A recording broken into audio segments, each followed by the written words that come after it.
For the last required learning objective for this unit, we're going to look at solving exponential equations.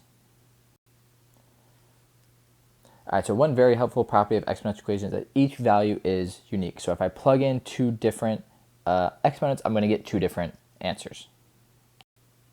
This also means that if two exponentials end up being equal to each other, then their exponents had to be equal. All right, so this is an important property we'll learn about in Unit 8. All right, but for now, just know if two exponentials are equal, then their exponents are equal. So if I wanted to solve this equation, 5 raised to the x equals 5 raised to the ninth, the only way these two exponentials can be the same is if their exponents are the same. Well, their exponents are x and 9. So that has to be true, and that's my answer. So the only way this is possible is if x equals 9. All right, what about this? I have 4 raised to the x plus 1 equals 4 raised to 3x minus 2. The only way these exponentials are going to be equal is if their exponents are equal. So I simplify the problem. And now I don't have to worry about them being exponents anymore. I just solve this like I always do. I can subtract x from both sides. I can add 2 to both sides. And I can divide by 2. All right, so it turns out if x was 3 halves, then these would be equal.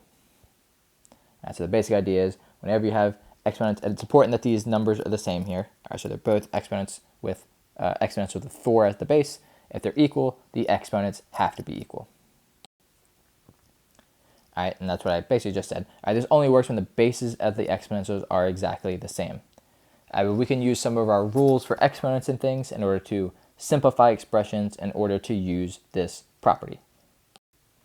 All right, so what about this one? All right, 2 and 4 are not the same exponent, so I cannot just get rid of them. All right, I cannot say 3x minus 1 equals 2x. I cannot do that yet because 2 and 4 are different. But 2 and 4 are related. I can rewrite 4 as 2 squared. All right, 4 is the same thing as 2 raised to the second power, and that's raised to the 2x. Again, you want to think about exponents, not multiplication, because that's what we're working with. All right. And how can I simplify this right-hand side? We have this rule that if we have this double exponent, we multiply the 2 together. So this is left-hand side hasn't changed. But the right-hand side, I get 2 to the 4x. And now these bases are the same. So the only way this equation is possible is if those are the same. So these have to be the same. I can subtract 3x from both sides. Negative 1 equals x. So the only way this is possible is if x is negative 1. All right, so this is a very common thing you have to do with equations that have exponentials in it, is rewrite any of the bases as the same number. That's what about this one? 9 raised to the 5x plus 2 equals 3 raised to the 4x minus 3. I actually think you could pause the video now and try this one on your own because it's really similar to the last one. All right, but I'm going to go over it in detail. All right, again, 9 and 3 are not the same base, so I can't just get rid of them. But 9 and 3 are related, just like in the previous problem. 9 is the same thing as 3 squared.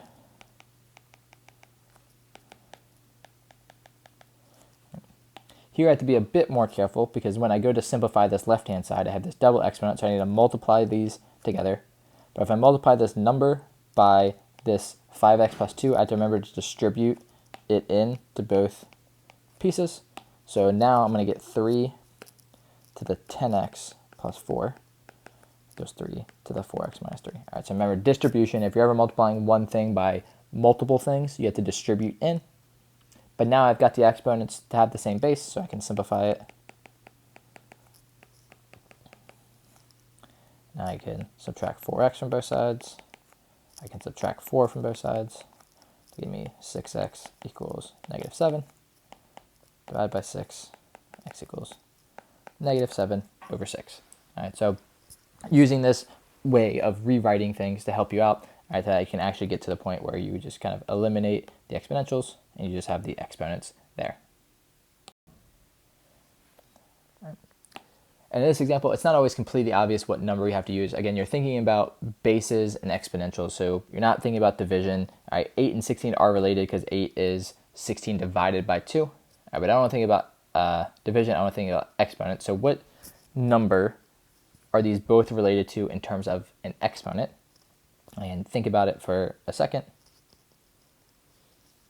And both of these numbers are related to 2 because they're both powers of 2. So you want to see if the numbers that we have are both powers of the same number. Well, 16 ends up being 2 to the 4th. And 8 is 2 cubed. So I can't write a single one of these as another one, but I can write them both as base 2. The left-hand side, remembering to distribute, I'm going to get 4x plus 12. The right-hand side, remembering to distribute, I'm going to get 6x minus 3. And now I have the exact same bases. I can eliminate them. 4x plus 12 equals 6x minus 3.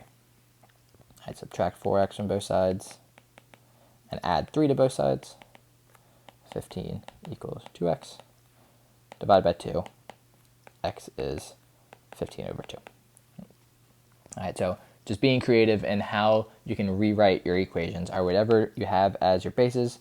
If they're not the same, think about if they're both the same number raised to some exponent. So in this case, they're both 2 raised to some exponents. So that's what I want to use as my singular base. So then I can just actually get rid of it. All right, so here's one for you to try on your own. All right, 5 raised to 2x minus 3 equals 25 raised to 3x minus 4. Again, notice that they're not the same at the start, so you have to do a little bit of work. All right, here's the answer. The most important thing, recognize that 25 is 5 squared.